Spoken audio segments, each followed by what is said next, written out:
उनको कहिए कि एक फोटो रेल मंत्री के साथ भी निकलवा लें, क्योंकि हम लोगों ने जो रेल वाला काम पास करवाया है वो भी पैसा आने वाला है। तो हमने इतना जो योजनाएं आजमगढ़ के लिए पास कराई है वो एक एक करके आएगा। तो आजमगढ़ की जनता के लिए हम लोग काम कर रहे हैं और जो योजना हम लोगों ने दिया है सब एक एक करके आएगी।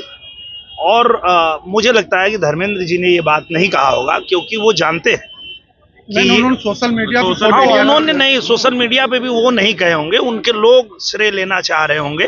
क्योंकि धर्मेंद्र जी सांसद हैं, उनको इतना तो पता ही है कि उस योजना को किसने दिया, डीपीआर किसने बनवाया, हम लोगों ने गडकरी से पास करवाया।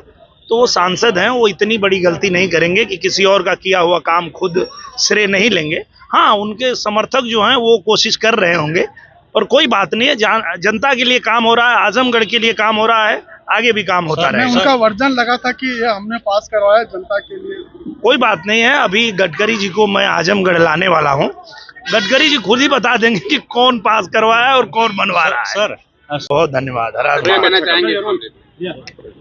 आज जन्मदिन है और हम लोग जो है बाबा भंवरनाथ के मंदिर में पूजा अर्चना किए और बाबा भंवरनाथ का आशीर्वाद लिए, और बाबा भंवरनाथ से यही आशीर्वाद मांगे कि हमें स्वस्थ रखे, ताकि हम लोग ज़्यादा से ज़्यादा अपने लोगों की सेवा कर सके, अपने जनता की सेवा कर सके। यही भंवरनाथ बाबा से आशीर्वाद मांगे हैं। सर, रिंग रोड को हम लोग तो लगातार आजमगढ़ में जनता के लिए काम करते हैं, जनता के लिए लगातार हम लोग बने रहते हैं। हमारे पूज्य महाराज जी का जो आजमगढ़ के प्रति प्रेम है वो भी आप लोग जानते हैं। आजमगढ़ में चाहे वो विश्वविद्यालय बनवाने की बात हो, आजमगढ़ में संगीत महाविद्यालय बनवाने की बात हो, पूर्वांचल एक्सप्रेसवे से आजमगढ़ को जोड़ने की बात हो, आजमगढ़ में जो कुछ भी हम लोगों ने मांगा है वो सब कुछ आजमगढ़ को पूज्य महाराज जी ने दिया है। और आजमगढ़ को भी पता है कि जिस तरह प्रधानमंत्री जी और मुख्यमंत्री जी आजमगढ़ को लगातार आगे बढ़ा रहे हैं, तो आने वाले समय में आजमगढ़ में भी कमल खिलेगा। क्योंकि जब कमल खिला था तो आप लोग जानते हैं 15 महीने में ही आजमगढ़ को हम लोगों ने किस तरह से चमकाया था। आगे भी तेजी से विकास हो, इसके लिए यहाँ कमल खिलाना है। एसआईआर को लेकर लगातार विरोध हो रहा है। अभी आज ही सपा के सारे विधायक डीएम से मिले, उनका कहना है कि नाम बड़ी संख्या में लोगों को काटे जा रहे हैं। जो फर्जी नाम है वो काटना ही पड़ेगा। और आप ये जानिए कि सिर्फ आजमगढ़ में नहीं, पूरे देश में एसआईआर चल रहा है, और हम लोग जहाँ भी ये जानकारी ले रहे हैं तो यही पता चल रहा है कि किसी के घर में 4 बेटा है और 6 लोगों का नाम चल रहा है। तो 2-2 लोग अगर एक एक परिवार में फर्जी रखेंगे तो ये प्रभावित करता है चुनाव को। तो निश्चित रूप से निष्पक्ष चुनाव हो, इसके लिए एसआईआर की प्रक्रिया जरूरी है, और ये होगा। अखिलेश यादव कर रहे हैं? नहीं, चाहे वो अखिलेश यादव जी हों, चाहे वो ममता बनर्जी जी हों, सबकी एक ही चिंता है कि जिस तरह से जनता के लिए हमारी सरकार काम कर रही है, जनता जो है प्यार आशीर्वाद दे रही है भारतीय जनता पार्टी को। हम लोग महाराष्ट्र भी जीत लिए, हम लोग बिहार भी जीत लिए, अब हम लोग बंगाल भी जीतेंगे, उसके बाद आके उत्तर प्रदेश भी जीतेंगे। तो ये उनकी चिंता है, असली चिंता वो नहीं बता रहे हैं। जिस तरह एआईएम का महाराष्ट्र में प्रदर्शन था, उस हिसाब से अब यूपी में उन लोग तैयारी कर रहे हैं, कैसे देखते हैं? किस चीज का प्रदर्शन है? चुनाव का। वैसी वाली पार्टी ने वहाँ अच्छा प्रदर्शन किया बीएमसी के चुनाव को लेके क्या कह रहे हैं वो? उसमें प्रदर्शन उनका अच्छा रहा, उनके बहुत ही ज्यादा सीटें। अच्छा, उन्होंने अच्छा प्रदर्शन किया, ये तो होना ही चाहिए। हर किसी को हक है कि आप जनता के बीच जाइए, उनकी बात करिए, उनके लिए काम करिए। धरातल पे जो काम करेगा उसको तो अच्छा प्रदर्शन मिलेगा ही। तो अगर कोई भी पार्टी, कोई भी नेता, कोई भी कार्यकर्ता जनता के बीच में रह के उनके लिए काम करता है तो ये तो अच्छी बात है, होना चाहिए, करना चाहिए। ठीक ना? रिंग रोड आप लोग भी जानते हैं कि हम लोग जब चुनाव लड़ने आए थे, हम तब से ये बात कह रहे थे कि आजमगढ़ में रिंग रोड बनवाना है। और जब हम सांसद थे उसी समय हम लोग आदरणीय गडकरी जी से मिले थे, और उन्हें हम लोगों ने पत्र लिखा था कि हमें आजमगढ़ में एक रिंग रोड चाहिए। और पास तो तभी हो गया था, उसका डीपीआर भी बनवा दिए थे हम लोग।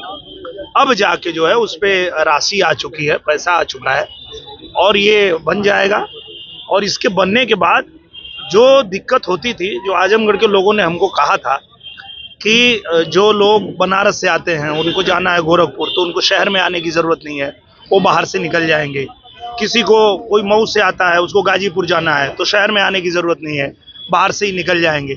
इसलिए ही हम लोगों ने ये बनवाने का जो है आग्रह किया था और उसे आदरणीय गडकरी जी ने स्वीकार किया और उन्होंने बजट भेज दिया है। इसके लिए उनको आजमगढ़ की देवतुल्य जनता की तरफ से बहुत आभार व्यक्त करता हूं। इस तरह सपा सांसद इलाहाबाद में बैठ के कह रहे थे कि अकबर की औलाद योगी जी हैं।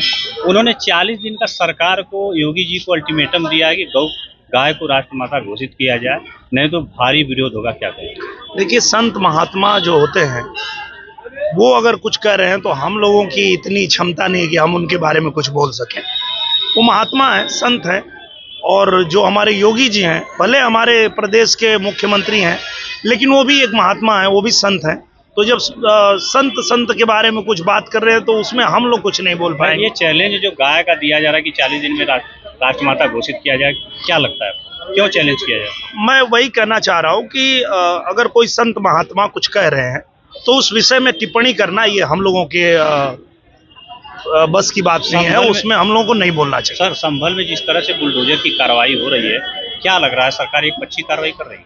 कभी नहीं। देखिए, आप जानते हैं कि भारतीय जनता पार्टी, चाहे हमारे प्रधानमंत्री नरेंद्र मोदी जी हों, चाहे हमारे पूज्य योगी आदित्यनाथ महाराज जी हों, कभी जाति, धर्म, बिरादरी, क्षेत्रवाद, भाषावाद इस सब में पढ़ के काम नहीं करते हैं।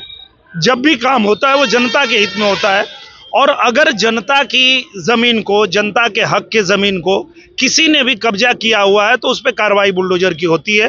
बाकी एक तरफा कार्रवाई कभी भी नहीं होती है। आप ये जान के रखिए, जब कभी आप जाएंगे महाराज जी के यहाँ पे तो आप देखेंगे कि जिस तरह से हमारे हिंदू उनके यहाँ दरबार में पहुँचते हैं, वैसे ही मुसलमान भी पहुँचते हैं। सभी लोगों की सुनी जाती है। वो संत है, महात्मा है, वो कभी पक्षपात नहीं करते हैं। 2027 को लेकर